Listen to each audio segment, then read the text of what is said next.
पश्चिम से पूरब तक अगड़े पिछड़ों पर दांव। भाजपा ने विधानसभा परिषद की 7 सीटों के लिए शनिवार को प्रत्याशी घोषित कर दिया। पार्टी ने 2 ठाकुर, 1 ब्राह्मण, 1 वैश्य, 1 भूमिहार और 2 पिछड़ों को मैदान में उतारा है। 7 प्रत्याशियों में एक भी दलित और अल्पसंख्यक सदस्य नहीं है। अरुण गोयल इसी के इस्तीफे के बाद कांग्रेस हमलावर, कहा संस्थाओं का विनाश नहीं रुका तो हावी हो जाएगी तानाशाही। चुनाव आयुक्त अरुण गोयल के इस्तीफे पर कांग्रेस ने चिंता जाहिर की। उन्होंने कहा कि यदि स्वतंत्र संस्थानों का व्यवस्थित विनाश नहीं रोका गया तो तानाशाही द्वारा लोकतंत्र पर कब्जा कर लिया जाएगा। एफआर सिस्टम से होगी हर एक श्रद्धालु की पहचान, ऐसे मजबूत होगी सुरक्षा। दर्शन करने खाली हाथ आए भक्त। राम मंदिर निर्माण समिति की शनिवार को हुई दूसरे दिन की बैठक में रामनवमी मेले में आने वाली भीड़ को नियंत्रित करने की योजना पर मंथन हुआ। सुरक्षा की दृष्टि से राम जन्मभूमि पथ से लेकर राम जन्मभूमि परिसर तक फेस रिकॉग्नाइजेशन सिस्टम वाले कैमरे लगाए जा रहे हैं। 76,000 करोड़ का बजट पास। सीएम केजरीवाल ने कहा माताएं और बहनें बनेंगी सशक्त, हमें हर तबके का ख्याल। मुख्यमंत्री अरविंद केजरीवाल ने बजट को अच्छा बताते हुए कहा कि इसमें हर तबके और हर क्षेत्र का ख्याल रखा गया है। बजट माताओं और बहनों को सशक्त बनाएगा।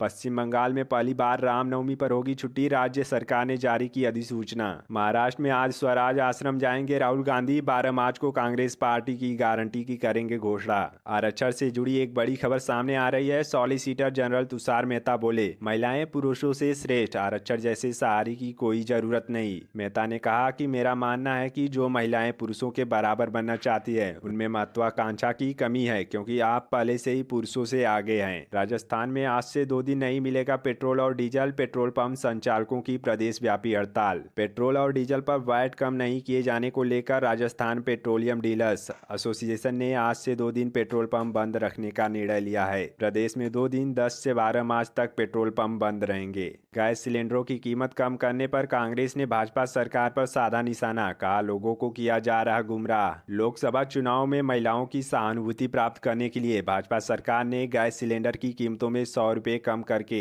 लोगों को गुमराह किया है। कांग्रेस सरकार के समय में गैस सिलेंडर की कीमत सिर्फ 410 रुपए थी। दिल्ली में फिर करवट लेगा मौसम। राजधानी में सुबह शाम ठंड बरकरार। अगले सप्ताह से बारिश के आसार। वायु प्रदूषण से राहत है। उत्तराखंड में हरक सिंह की करीबी लक्ष्मी राणा ने छोड़ी कांग्रेस। ईडी की कार्रवाई पर पार्टी ने नहीं दिया साथ। कांग्रेस की प्रदेश महासचिव व रुद्रप्रयाग की पूर्व जिला पंचायत अध्यक्ष लक्ष्मी राणा ने कांग्रेस पार्टी से अपना किनारा कर लिया है। उन्होंने कहा कि पिछले दिनों राजनीतिक द्वेष के चलते ईडी कार्रवाई हुई थी। मैं जानती हूं कि ये कानूनी प्रक्रिया है, लेकिन पार्टी की तरफ से मेरे खिलाफ हुई इस कार्रवाई में न तो कोई प्रक्रिया आई और न ही किसी ने मुझे इस दुख की घड़ी में ढांढस बधाया। हिमाचल प्रदेश में सीएम सुक्खू बोले आपदा में क्षतिग्रस्त मकानों के लिए 4-4 लाख रुपए की दूसरी किस्त जल्द जारी होगी।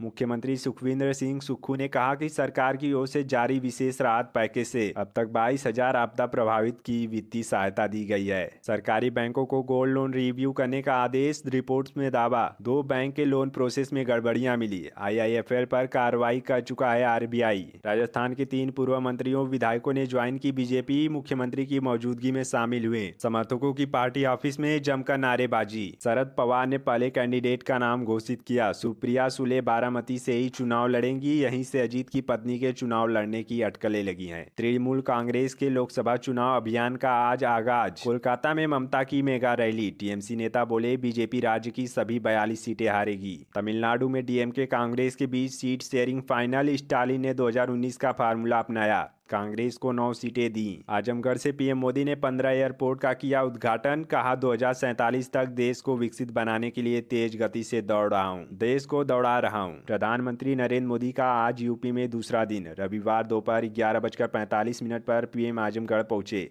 यहां वह आजमगढ़ एयरपोर्ट और राजा सुहेलदेव विश्वविद्यालय का इनॉग्रेशन किया। इसके अलावा देश भर में 34,000 करोड़ के प्रोजेक्ट्स का शिलान्यास व लोकार्पण भी किया। गाजियाबाद में अंतर्राष्ट्रीय क्रिकेट स्टेडियम का शिलान्यास आज। देश का चौथा बड़ा स्टेडियम। 55,000 दर्शक मैच देख सकेंगे। 2510 वाहनों की पार्किंग की सुविधा भी उपलब्ध है। हरियाणा में हिसार सांसद ने बीजेपी छोड़ी। टिकट कटने की चर्चा के बीच कांग्रेस में शामिल हुए ब्रिजेंद्र। बोले किसानों पहलवानों पर भाजपा में असहज था। रविवार को उन्होंने सोशल मीडिया पर इस्तीफे के बारे में जानकारी दी। उन्होंने कहा कि राजनीतिक वजहों से मैं भाजपा छोड़ रहा हूं। हरियाणा पंजाब में किसानों ने 55 जगहों पर रोकी ट्रेनें। दरी बिछाकर बैठे किसान यात्रियों से बहस। 100 से ज्यादा ट्रेनें प्रभावित होने के आसार। नवांशहर के युवक को जबरी रूसी सेना में भर्ती किया। टूरिस्ट वीजा पर गया था, कागजात पर साइन करवाकर युद्ध की ट्रेनिंग दी। रूस और यूक्रेन के बीच चल रहे युद्ध में अब भारतीय युवाओं का इस्तेमाल किया जा रहा है। टूरिस्ट वीजा पर रूस गए युवाओं को डरा धमकाकर सेना में शामिल होने के लिए मजबूर किया गया। इन युवाओं को 15 दिनों तक ट्रेनिंग देने के बाद यूक्रेन के खिलाफ युद्ध लड़ने के लिए भेजा गया। भारत और रूस के संबंध अच्छे हैं, फिर भी रूस भारतीय युवाओं के साथ ऐसा व्यवहार कर रहा है। फिर क्यों प्रधानमंत्री नरेंद्र मोदी इस पर बात नहीं कर रहे हैं? क्या मोदी जी को भारतीय युवाओं की चिंता नहीं है? दोस्तों, आपकी इस विषय पर क्या राय है, हमें कमेंट में जरूर बताइए। हिमाचल प्रदेश में कल से 4 दिन बारिश, बर्फबारी, आंधी तूफानों का येलो अलर्ट, पर्यटकों को सावधानी बरतने की एडवाइजरी जारी की गई। मौसम विभाग IMD के अनुसार वेस्टर्न डिस्टर्बेंस एक्टिव होने से 11 से 14 मार्च तक प्रदेश के ज्यादातर इलाकों में बारिश बर्फबारी के आसार बन रहे हैं। तो वहीं दूसरी ओर पंजाब में आज रात से बदलेगा मौसम। 7 जिलों में बारिश के साथ तेज हवाएं चलेंगी। 13 मार्च को पूरे प्रदेश में येलो अलर्ट। PM मोदी ने ग्वालियर एयरपोर्ट टर्मिनल की तारीफ की, बोले सिर्फ 16 महीने में बना। और साथ ही CM ने भी मजदूरों के लिए 5 बड़ी घोषणाएं की।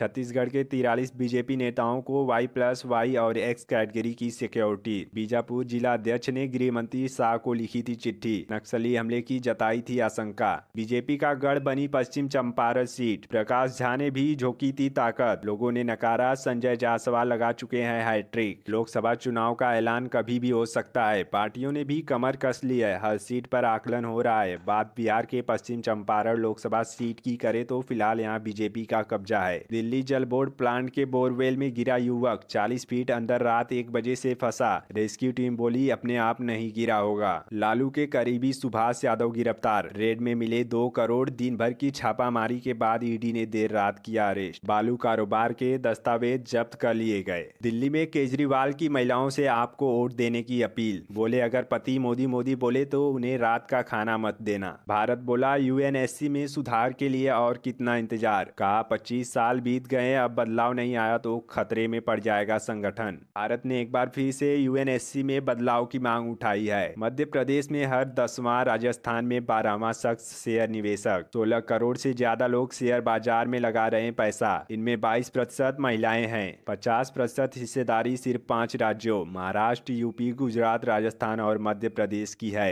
एक स्टडी के मुताबिक 80% डीमैट अकाउंट होल्डर्स के 50,000 से ज्यादा शेयर मार्केट में लगे हैं। iQOO Z9 5G स्मार्टफोन 12 मार्च को लॉन्च होगा। इसमें MediaTek Dimensity 7200 processor, 50 MP camera और 5000 mAh बैटरी मिलेगी। एक्सपेक्टेड प्राइस 25,000 रुपये से स्टार्ट है।